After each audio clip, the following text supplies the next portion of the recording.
Okay, so I need to talk about Kingdom Bash. I really should talk about Kingdom Bash.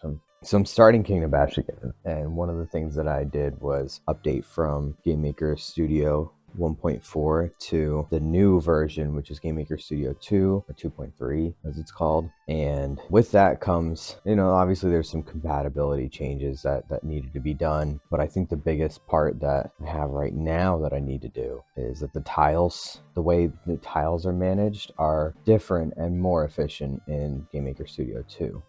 I need to update all of my stages. My tile set is not set up in a way that allows me to do animated tiles. It worked in the 1.4, but I need to actually write basically a conversion script to be able to facilitate that. I actually have to write a tile set editor because my tile set uses the first slot in the top left corner, and Game Maker's new tile set system requires that be considered empty, and that throws off my entire tile set. Because if I shift any of my tiles in my graphical asset over, then any of the references in the game are actually offset. So, and not only do I need to pick a final tile set, or at least an initial layout, but then I need to write a script that will take any of the changes of any of the tiles and their positions and then remap them to the stages in the game. That is a pain in the butt. I know that there's probably some sort of a need out there for something like this. It's just that no one's written it before somehow. So when I do finally write it, I will release it in some manner as free. So that's like kind of the big current obstacle with Kingdom Bash. I've already gone ahead and implemented a CRT shader to make it look and feel kind of more like an old school game, but it's not, obviously.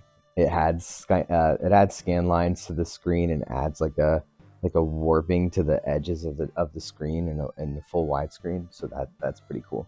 Oh, the other thing is resolution change for a third time. I'm actually doing 640 by 480 by 270, 480 by 270, which is an exact ratio of your typical 1920 by 1080 screen size. So it'll be nice, pixel perfect pixels at a 1920 by 1080, and then it just scales better if I use that size. So you can wishlist Kingdom Bash on Steam now.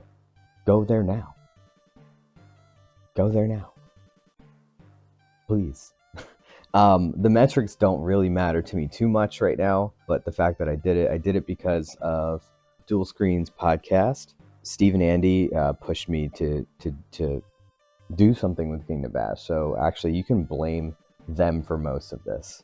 I took Kingdom Bash off of itch.io, at least temporarily. The demo version is no longer available. It's been downloaded thousands of times. I think I've had like maybe 20 purchases in 7 years. So I shut the demo off. Nobody needs to keep downloading that version. I took it off the store because I didn't need it there anymore. I don't need people demoing it anymore. I know what the vision is, and now's the point that I need to get it to the brand new version and get all of my new stuff in place before I re-release a demo version of it. The demo will still exist on itch when I put it there. Steam is going to be the push here because that's going to reach the wider audience. There's so many games out there, but Kingdom Bash is unique, it's special, it's one of a kind. I just need to keep working on it. I just need to get it out there.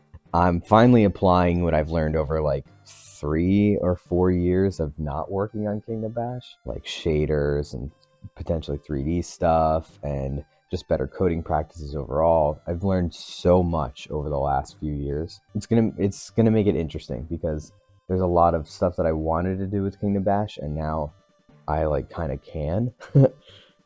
So we'll see how that goes. It's been a long journey. Sheesh. I have a lot to do.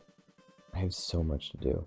I'm thinking my next steps are actually going to be reanimating all the monsters because I know that they have a different animation sequence than players do, and I want to unite the player character and monster character core code, so that way they interact easier, better, and more efficiently in the game environment. There's some technical little things that if I do that correctly, then I can store replays better and potentially do or look at netcode stuff, which is really weird. I think I want to just stick to local multiplayer, but netcode is still on the table, I guess. I don't know, man. Why are you asking me? Nobody knows my code or my vision more intimately than I do. And sometimes I don't even know what I'm doing. So yeah, that's the quick update of what I got going on. If you want to see more, please leave a comment, subscribe to the YouTube channel, follow me on Twitch. Please do all of those things because I need internet points. I don't work well when I don't get feedback, and it's incredibly hard to not get noticed for something like this because it's good stuff. I promise you. So if you've watched this video up to this point and you haven't already stopped, you're 1 in a million. I'm telling you. So thank you. I will probably do another one of these update videos when I have the version 1.4 up to 2 like stuff complete.